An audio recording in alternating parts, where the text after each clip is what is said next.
Good evening, this is James coming to you from ProPics TV in the studios here in Vancouver, British Columbia, Canada. Tonight the skies over Europe are alive with activity as NATO concludes its major air power exercise, Ramstein Flag 25. The exercise showcased an alliance's advanced aerial capabilities and commitment to collective defense. For the past 2 weeks, Ramstein Air Base in Germany, the headquarters of the Allied Air Command, has been the hub for the significant display of integrated air power involving personnel and aircraft from numerous NATO member nations. Even as U.S. President Donald Trump is targeting fellow NATO members with trade wars and annexation, they are a big part of the NATO and participate in ongoing exercises. Regardless of the bluster coming out of the White House against NATO and its allies, the integration and integrity of NATO remains strong and committed. The Allied members do not care about policies and rhetoric as well as politics. They are there to focus on the collaboration of all teams in order to ensure preparedness for a unified force.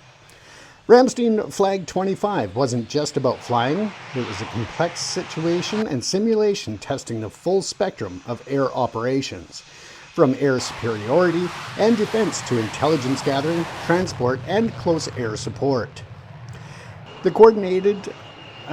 All coordinated across multiple countries and command structures. The energy there is reported as being palpable. For weeks, Ramstein and other participating airfields across Europe have seen a constant stream of activity. They have witnessed everything from fourth-generation fighters like F-16s and Eurofighter Typhoons operating alongside cutting-edge fifth-generation F-35 stealth jets. The key objective stressed repeatedly by commanders is interoperability. Some may ask, how do you get pilots from Poland, pilots from Italy, controllers from the UK, and refueling tankers from the US all working seamlessly towards a common mission? That's the Ramstein Flag tests. They simulated complex scenarios, including responding to contested airspace, defending critical infrastructure from air attack, and supporting ground forces. The integration of assets like the AWACS or AWACS, surveillance aircraft, and air-to-air refuelers was crucial, highlighting the logistical muscle required for sustained operations. A NATO air commander was quoted as saying, "Ramstein Flag is vital. It demonstrates NATO's readiness and resolve. In today's security environment, the ability for our allied air forces to integrate quickly and effectively is paramount." This exercise sharpens those skills and sends a clear message of deterrence and defensive capability. Officials emphasize that this exercise is defensive in nature, designed to enhance coordination and readiness within NATO's own territory and airspace.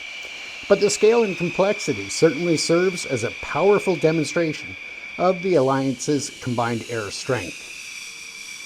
A powerful demonstration indeed. This exercise comes at a time when NATO is continually adapting its posture in response to evolving security landscape in Europe.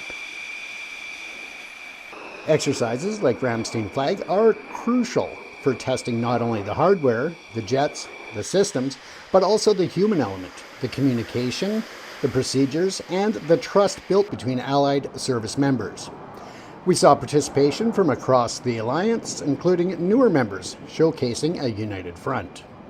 Officials highlighted the successful integration of command and control systems, allowing commanders a real-time, unified picture of the airspace, enabling rapid decision-making during simulated high-tempo operations.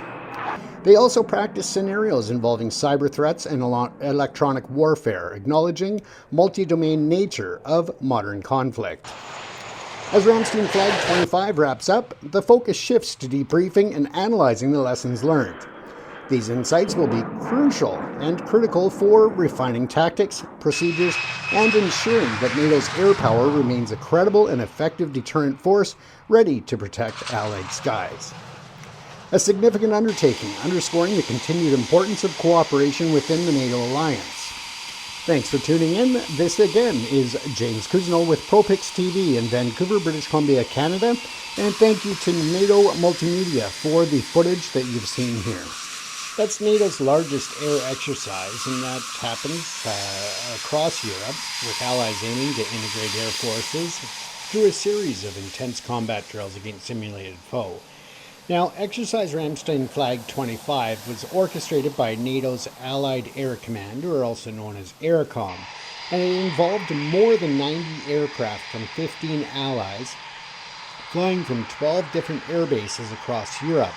The main air base was Leeuwarden Air Base in the Netherlands, serving as the hub. During the drills, Allied fighters will fight through a simulated Article 5 scenario, working in concert with refueling tankers and early warning aircraft to beat back a national invasion of an Allied territory. Ramstein Flag is NATO AirCom's premier air exercise, focusing on the large-scale integration of Allied capabilities like refueling tankers, airborne early warning and control systems, also known as the AWACS, and fifth-generation strike fighters against a sophisticated adversary with the ability to challenge Allied air forces. Now, videos in this footage and this report, I'll just go through in order of the clips there so you can identify which aircraft and which country it represents. So we started off with the Royal Netherlands Air Force F-35 Lightning II fighters. Next we had the Hellenic Air Force F-16 Fighter Falcons taking off. French Air and Space Force Rafale fighters taxiing. Finnish Air Force FA-18 Hornets taking off. The Swedish Air Force Jazz 39 Gripens taxiing and taking off. French pilots putting on kit and walking out to the aircraft. French pilots climbing into the Rafale aircraft fighters. Rafale air fighters taxiing. German Air Force Eurofighters taxiing, German Eurofighters taking off, Finnish FA-18s returning to base, and the Finnish FA-18s landing. That was followed by the U.S. Air Force F-35s returning to base and landing, German Eurofighters on the tarmacs and taxiing at night, German Eurofighters taking off at sunset, Swedish Gripen taxiing at night, the Gripen taking off at night, followed by the Finnish FA-18s taxiing and taking off at sunset. The U.S. Air Force F-35 taxiing at sunset, multi-role tanker transport patch, MRTT backing out of parking position, the MRTT taking off, Belgian Air Force boom operator refueling the Royal Danish Air Force F-35s, the Danish F-35s flying in formation with MR refueling drogue extending, the French Rafales refueling, the Greek F-16s flying in. So this is bringing together 15 or so NATO nations actually operating from this base and 11 others, practicing key high-end missions which we would have to do to defend Europe in any Article 5 confrontation, but most importantly to do the credibility and the capability that underpins our deterrent posture. NATO air power underpins the deterrence of Europe. It is one of the fundamental things since 1949, the protection of all those in European landmass and support of US and Canada, of course, through the air defence of Europe. But it's a bit more than that now as well. We always have to fight for and gain access to the air environment. That is vital, and it's been vital in warfare ever since the introduction of the aircraft. But more recently, one of the things we have to do is make sure we can get access for our sister land and naval forces into any terrain where an enemy would contest us or would seek to invade. So the air power contribution both to defence and securing access is vital. Well, what I'd like to say is you should feel assured, you should feel reassured. You've got 32 nations here, you've got 15 nations of high-end air power capability operating together to keep them safe, and that's the way we intend to keep it. In formation, and the U.S. Air Force F-35s landing, and closed out with the French Rafale landing, and then of course our interview with the representative of the Ramstein team.